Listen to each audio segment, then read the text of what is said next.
ዛሬውኑ እነዚህን 5 ስህተቶች ካላስተካከላችሁ ቻናላችሁ መቼም አያድግላችሁ።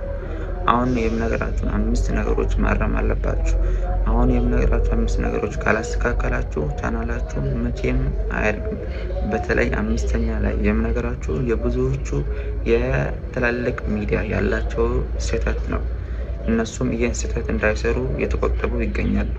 እነሱንም እነግራችኋለሁ ማለት ነው። 5ኛውን ምን እንደሆነ እነግራችኋለሁ። ከነምክንያቱ ነው የምነግራችሁ። አብራችሁን ቆዩ፣ እስከ መጨረሻ ቆዩ። ለዚህ ቻናል አዲስ ሆናችሁ ሰብስክራይብ እንድታደርጉ ጋብዛችኋለሁ። መልካም ጊዜ ይሁንላችሁ። ወደ ጉዳያችን ስንሄድ አንደኛው የመጀመሪያው መስራት የሌለብን ነገሮች ነጥቦች አንዱ ምንድነው መሰላችሁ?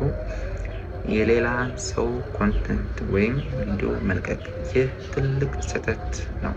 ምክንያቱም የኛ ቻናል ይገለዋል። አንደኛው ከቲክቶክ ልናመጣ እንችላለን፣ ከተለያዩ ሶሻል ሚዲያ ከፌስቡክ፣ ቲክቶክ፣ ኢንስታግራም ምናምን ከነዛ ልናመጣቸው እንችላለን ቪዲዮዎች። ነገር ግን ይህ የለቀቅነው ቪዲዮ ዩቲዩብ ራሱ የኮፒራይት እንደሆነ ስለሚያውቅ ይህን ቻናል አላበረታቱም ይልና የኛ ቻናል ይተዋል ማለት ነው። ትልቅ ቫይራል አያወጣም ማለት ነው። የሌላ ሰው ኮንተንት መልቀቅ ማቆም አለብን ማለት ዛሬው ማቆም አለብን። እኛ በቪዲዮ እንደዚህ መቅረጽ ካልፈለገን በሳውንድ ማለት ነው አንድ አፕሊኬሽን ልጠቁማችሁና በእኛ በቪዲዮ መቅረብ ካልፈለጋችሁ በሳውንድ ድምፅ እንደዚህ እየቀዳችሁ መቅረብ ትችላላችሁ ማለት ነው። የሆነ ፒንተረስት የሚል አፕሊኬሽን አለ። እነሱ እዛ ገብታችሁ ቪዲዮ እንዳሉን ማድረግ ነው። ከዛም በኋላ ከእናንተ አይዲያ ጋር የሚሄዱ ቪዲዮዎችን ሴቭ አድርጋችሁ ከዛ ቪዲዮ ድምፅ እንደዚህ የቀዳችሁ መልቀቅ ነው ማለት ነው። መጀመሪያው የሌላ ሰው ኮንተንት መልቀቅ ባይዘው ምንም ጥቅም የለውም። ምክንያቱም ሞኔታይዝ ለመሆን ራሱ ኮፒራይት ስለሆነ ያኔ ነው የሚቀጣችሁ እንጂ አሁን ዝም ብላችሁ ብትለቁም ምንም አይላችሁም ማለት ነው። ይህንን ዛሬውኑ ማረም ይኖርባችኋል ማለት ነው። የሌላን ሰው ኮንተንት መልቀቅ ማቆም አለባችሁ። ወደ ሁለተኛውና ትልቁ ስህተት ሳልፍ ደግሞ ታምፕኔል እና ዲስክሪፕሽን። ይህ ትልቅ ስህተት ነው።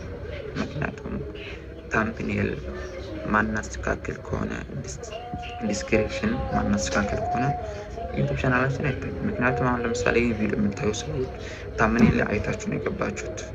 ታምኔል በታዩን ከፕሮፋይል ስር ያለችዋን ጽሁፍ አይታችሁ ነው የገባችሁት። ለምሳሌ እኔ አሁን ታምፕኔል አጭር ቃል ነው የምጠቀመው። ከዛ ትንሽ ከፕሮፋይል ስር ያለችዋን ደግሞ እዛ ታይትል ይባላል። እዛ ላይ ነው ትንሽ እንትን ማድረገው ማለት ነው። ግልጽ አድርጌ እዛ ላይ እጽፋለሁ ማለት ነው። ስለ ታምኔል አሰራር የማታውቁ ከሆነ እኔ በሚቀጥለው ቪዲዮ አሪፍ እንዴት አድርገን ታምኔላችን መስራት እንደምንችል ምነግራችሁ ይሆናል። ይህንን ማስተካከል አለባችሁ። በዚህ ታምኔል ስንሰራ አሁን ጀሚናይን ገብታችሁ ጠይቁ፣ ታምኔል እንዴት ይሰራል ምናምን ብላችሁ ጠይቁ፣ ይነግራችኋል ማለት ነው። በዝርዝር ነው የሚነግራችሁ። ስለዚህ ይህንን ልናስተካክል ይገባል ማለት ነው። ዛሬ ነው ታምኔል በጣም ኢምፖርታንት ነው። ምክንያቱም ሰዎች ታምኔልን የኛ ታምኔል ካላዩ የኛ ቪዲዮ አይታይልንም ማለት ነው። ሁሉም ሰው ታምኔል አይቶ ነው ወደ ቪዲዮአችን የሚገባው ማለት ነው። ስለዚህ ታምኔላችን እናስተካክል ይገባል ማለት ነው። ታምኔል ማናስተካክል ከሆነ ዩቲዩብ መስራታችን ምንም ጥቅም የለውም፣ ዝም ብሎ ልፋት ማለት ነው። ሁለተኛው ስህተት ይህንን ይመስላል። ዛሬውን ይህንን ማረም ይኖርብናል ማለት ነው።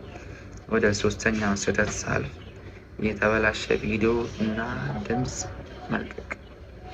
ይህ ትልቅ ስህተት ነው። ምክንያቱም ቪዲዮአችን ባይበላሽ እንኳን ማለትም የኛ ቪዲዮ ጥራት ባይኖረው እንኳን ግን ሳውንዳችን ጥራት ከሌለው 1 ደቂቃ እንኳን ሰዎች የኛ ቪዲዮ አያዩም ማለት ነው። እኔ ለምሳሌ በዚህ ነው የቀዳው ያለሁት ማለት ነው። ሳውንድ አሁን እኔ ድምጻውን በትክክል እናንተ እየሰማችሁ ነው ማለት ነው። ግን የኔ ቪዲዮ ጥራት ባይኖረው እንኳን ድምፁ በደንብ ስለሚሰማ 1 ደቂቃ ቢሆን ትቆያለች እዚህ ቪዲዮ ላይ ማለት ነው። እናንተ ቪዲዮአችሁ ማይክ የለኝም ምናምን ብላችሁ ምክንያቱም አሁን በስልክም መጠቀም ትችላላችሁ ማለት ነው። አሁን ይህን ሴፍ አድርጌ ከዛ ካፕካት ላይ ቪዲዮ ላይ ማድረግ ነው ማለት ነው። ጠበቀኝ ቀላል መንገድ ነው ማለት ነው። ይህንን ማስተካከል ይኖርባችኋል። ድምፅ ማታስተካክሉ ከሆነ ምንም ልፋት ነው የሚሆንባችሁ። ድምፅ ካላስተካከላችሁ ቪዲዮአችሁ ቫይራል አይወጣላችሁም፣ መቼም አይወጣላችሁ። ምክንያቱም ዋናው የሚፈልገው ድምፃችሁን ካስተካከላችሁ በኋላ ሰዎች እናንተ ቪዲዮ ላይ እንዲቆዩ ነው ማለት ነው። ስለዚህ ይህንን ስህተት አስተካክሉ። ወደ አራተኛው ስህተት ሳልፍ ደግሞ የብዙዎቻችሁ ችግር ትኩረት የማይሰጥ ቪዲዮ። ይህ ዛሬኑ ማስተካከል አለባችሁ። ትኩረት የማይስብ ቪዲዮ ስንል አሁን ለምሳሌ ነው ስለ ቤት ወይም ስለ ቀለም አቀባብ እንደገና ደግሞ ስለ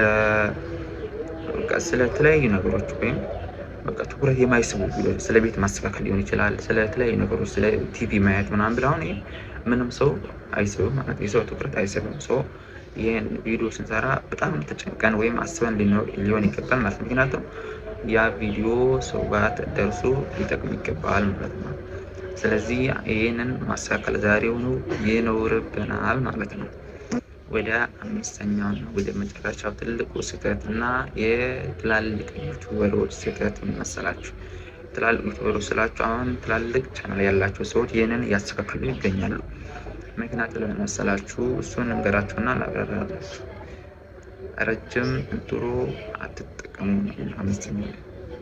ረጅም ኢንትሮ መጠቀም ባትጠቀሙ ይሻላችኋል። ለምን ብትሉም አሁን ለምሳሌ እኔ ቪዲዮ ስታይ ዋናው ነጥቡን አይታችሁ ነው የገባችሁ ብዬ አስባለሁ። ሰው ረጅም ኢንትሮ ማለት አሁን ለምሳሌ ስለዚህ ቪዲዮ ይህን ነገራችሁ መጀመር ዋናውን ነጥቡን መናገር የሚገባኝ እንጂ እኔ አሁን ልክ መጀመሪያ ላይ ቪዲዮ ሲጀምር ላይክ አድርጉ፣ ሰብስክራይብ አድርጉ፣ እንዲህ አድርጉ ምናምን ብዬ በትዕዛዝ መጀመር የለብኝም ማለት ነው። ቪዲዮ መጀመሪያ እናንተን የሚስብ ነገር መናገር አለብኝ። ይህ ግዴታ ነው ማለት ነው።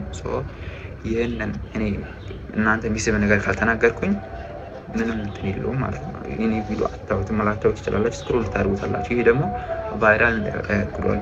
የዩቱብ ዋናው ነገር ደግሞ እናንተ ቪዲዮ ላይ ቆይ ሰዎች እንዲቆዩ ነው።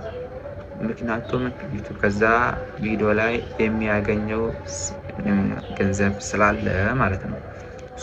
ይህንን አስተካክሉ። የትልቅ ስህተት ነው። ረጅም ኢንትሮ እንዳትጠቀሙ እመክራችኋለሁ። ባይዘው አሁን ለምሳሌ እኔ ቪዲዮ መጀመሪያ ያልኩት ዛሬው እነዚህ ነገር አትስሩ ነው ያልኩት አይደል? እነዚህን 5 ነገሮችን አትስሩ ነው ያልኳችሁ። ከዛ ግን ብዙም ባይዘው አልተናገርኩም። ሰብስክራይብ አድርጉ እንዲህ ምን አላልኩም። ሰብስክራይብ አድርጉ ብቻ ነው። መጀመሪያ ማድረግ ያለብኝ ነገር ቢኖር ምን እንደሆነ ታውቃላችሁ? እናንተን የሚስብ ነገር ተናግሬ ከዛ ወደ ጉዳዬ ነው ማለፍ ያለብኝ እንጂ ቀን ሙሉ እንዲህ አድርጉ ብዬ ከጀመርኩኝ ማንም ይሄን ቪዲዮ ማየት ሳይሆን ወዲያውኑ ስክሮል የሚያደርጉ ማለት ነው ሰው። ይሄ ደግሞ ለቪዲዮ ቫይራል እንዳይወጣ ያግደዋል። ዋናው ደግሞ ሰው ቪዲዮ ቫይራል ደግሞ የሚወጣው ሰው እስከ መጨረሻው የእናንተ ቪዲዮ ካየ ብቻ ነው ማለት ነው ቫይራል የሚወጣ። የመጀመሪያዎቹ 100 ሰው ሊሆን ይችላል፣ 10 ሰው ሊሆን ይችላል። እናንተ ቪዲዮ እስከ መጨረሻው ካዩት ነው ማለት ነው ቫይራል የሚወጣላችሁ። ኮሜንት ከጻፉ እንዲህ ላይክ ምናምን ካደረጉ ነው እናንተ ቪዲዮ ቫይራል ሊወጣ የሚችለው ማለት እናንተ ቪዲዮ።